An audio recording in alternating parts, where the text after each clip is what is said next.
Aujourd'hui, avec ce qui se passe dans notre ciel, j'ai beaucoup de choses à vous dire. Deux planètes importantes vont être en mouvement et surtout, nous aurons une pleine lune.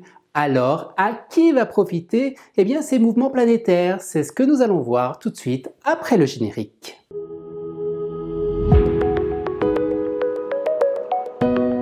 Nous allons commencer par regarder ce qui ne change pas. Le Soleil, principe de vitalité, est toujours dans le signe du Sagittaire. Et lorsque le Soleil est en Sagittaire, il apporte de la bonne humeur.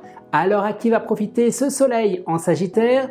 Eh bien tout d'abord à nos signes de feu, qui sont les Sagittaires, les Béliers et les Lions, mais aussi les deux signes en aspect favorable, les Verseaux et les Balances. Après avoir vu la position du Soleil, parlons de Vénus, qui est toujours dans le signe du Capricorne.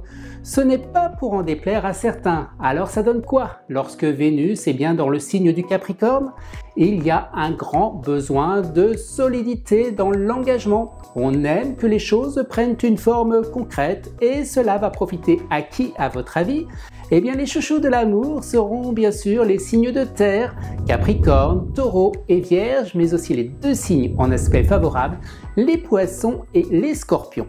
Maintenant, il est temps de regarder ce qui va bouger cette semaine. Dès mardi, Mercure, la planète de la communication, qui était installée dans le signe du Sagittaire, va venir s'installer cette fois-ci dans le signe du Capricorne, juste à côté de Vénus. Et lorsque Vénus et Mercure se rejoignent, ça facilite les échanges notamment sur le plan affectif.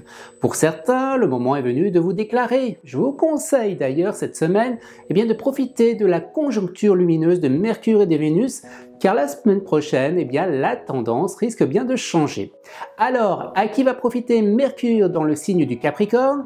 Déjà à nos signes de terre, qui sont toujours les mêmes, les Capricornes, les Taureaux et les Vierges, mais aussi les deux signes en aspect favorable, Balance et Poissons. Passons au tour de Mars, la planète de l'énergie, qui dès mardi quitte le signe du Scorpion pour venir s'installer dans le signe du Sagittaire. Lorsque Mars est en Sagittaire, on est poussé par une ambition, on se montre plus audacieux, on explore de nouveaux horizons. Alors, à qui va profiter Mars en Sagittaire? Nos signes de feu, Sagittaire, Bélier, Lion, mais aussi les deux signes en aspect favorable, les Verseaux et les Balances. Pour cette semaine, ce n'est pas tout. Dimanche, il y aura une pleine lune dans le signe des Gémeaux. Et cette pleine lune peut apporter une très belle énergie pour certains et pour d'autres un peu d'agacement ou de nervosité.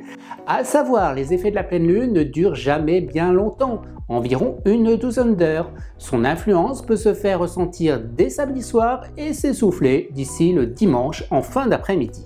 Alors les signes qui seront les plus fragilisés déjà par cette pleine lune sont les Sagittaires, les Gémeaux, les Vierges et les Poissons.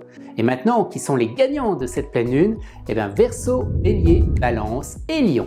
Voilà, j'étais un petit peu plus long que d'habitude, mais bon, l'actualité des astres oblige. Si vous souhaitez en savoir plus sur votre tendance astrologique de cette semaine, selon votre signe, vous pouvez retrouver mes prévisions astrologiques directement sur mon site internet et sur mon Instagram.